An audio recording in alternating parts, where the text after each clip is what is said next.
Curses in tabletop games have the potential to be these wonderfully horrifying things in which your players overcome some of the worst to add depth and character moments to your campaign.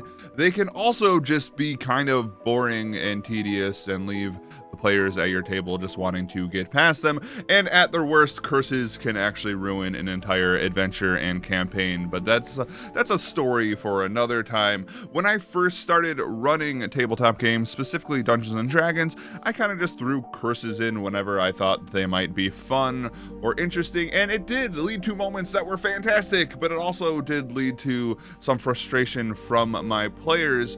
So it has left me with this question: what makes a good tabletop curse, and how can you use them effectively? And I think I found an answer. Maybe not like the concrete answer on what makes a actual good tabletop curse, because that is going to be very dependent on your table. But as I've been looking for the greatest tabletop monsters, I found a creature within the monster book which helps me answer this question that has been plaguing me like my own curse. So let's talk about that.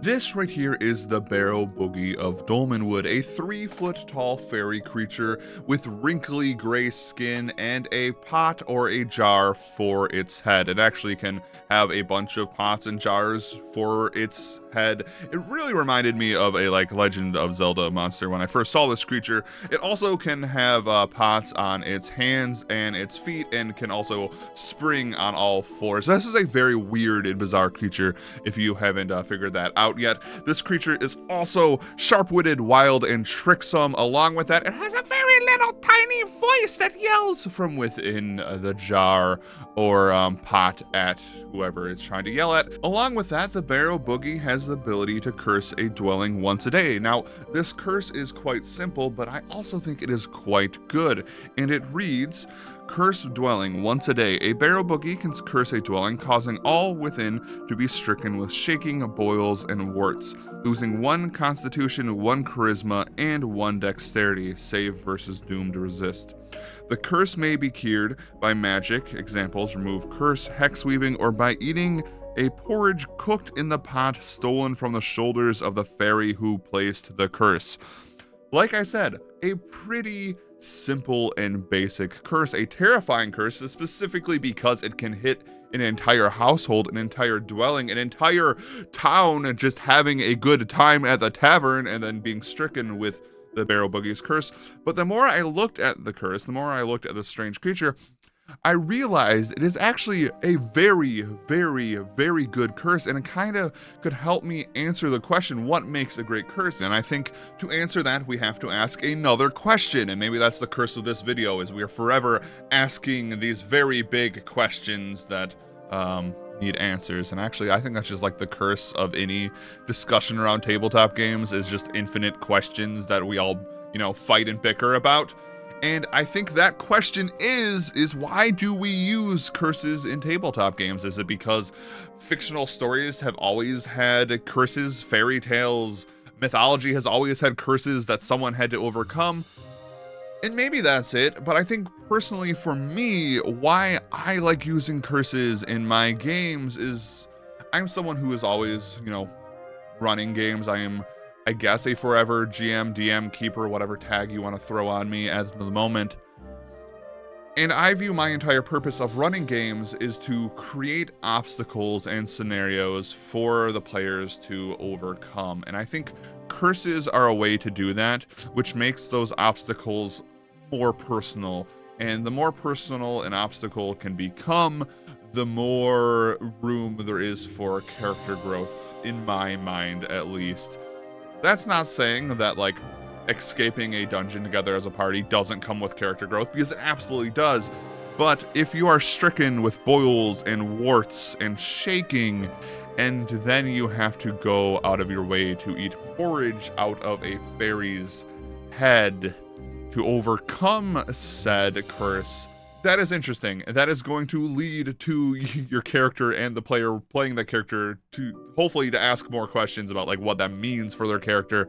And that is what makes this curse so great, is that it is an interesting obstacle. It isn't this obstacle that completely eliminates a character, which that's an entire discussion on by itself on like the curse of like a basilisk or like a cockatrice. I'm rambling on at this moment, so let's get a little bit more scientific.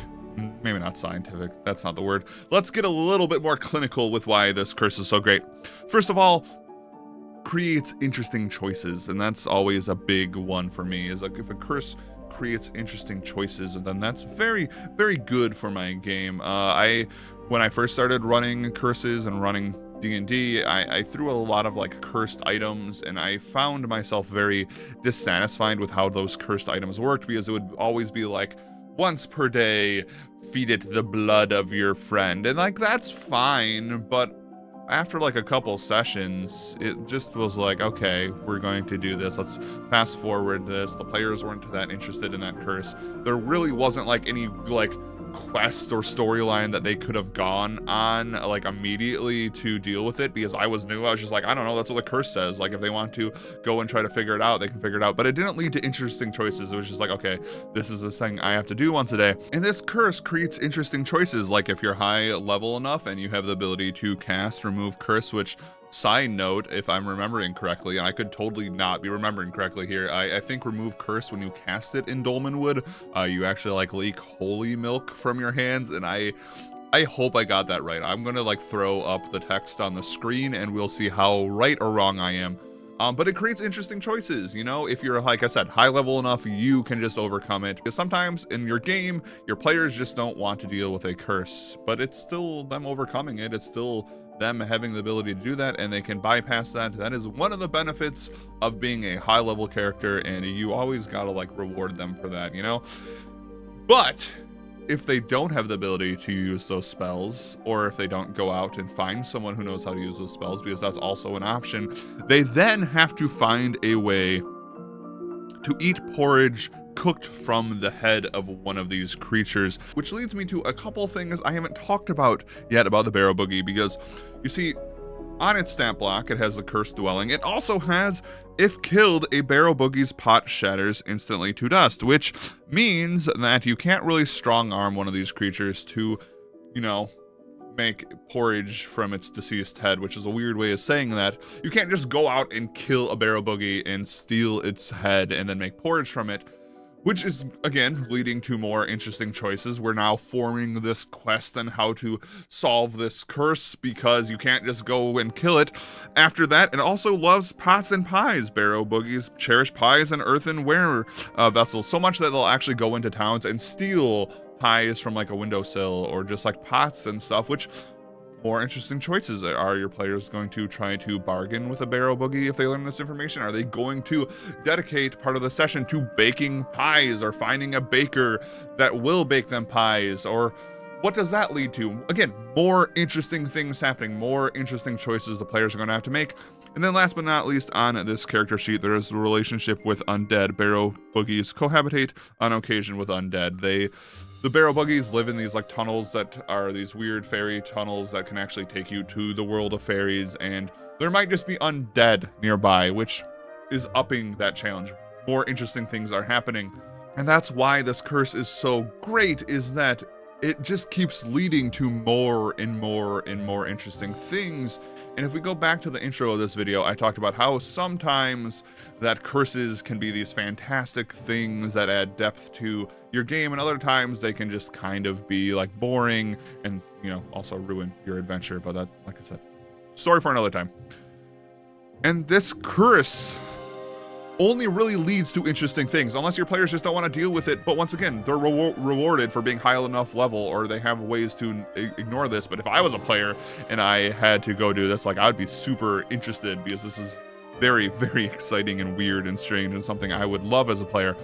But that's what makes this curse so great, is it just keeps leading to more interesting and interesting things. And it gives players choices. It is a curse that is still there. It still has negative side effects. It still is an obstacle to overcome.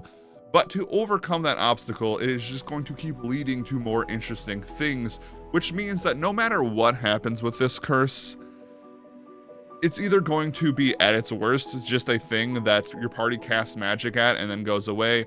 At best, it becomes this entire full quest in which you have to go and find a fairy creature, convince it to let you eat porridge out of its head, and there are so many different ways that can go weird and wrong and exciting, and that's why it's a great curse, which then leads to the end of this video. What makes a good tabletop curse? And I mean, from looking at the Barrowbogey, it's something that leads to more choices. It is something that leads to more interesting things happening in your game. It leads to more interesting scenarios, because that's really the purpose, in my opinion, of like running a really good game, is just creating things that spiral into more interesting things, that spiral into more interesting things, that spiral into more interesting things that your players can choose and follow if they want to. And yeah, that's the Barrowbogey of Dolmenwood, and that's also my little rant on curses. Do I still feel like I know what makes a great curse fully? No, but I think I have at least a basis now for when I am looking to, you know, throw something awful on my players. I think I now have an understanding of like what I should actually be doing when I'm throwing curses at them, and what I should actually be looking for when I'm looking at curses.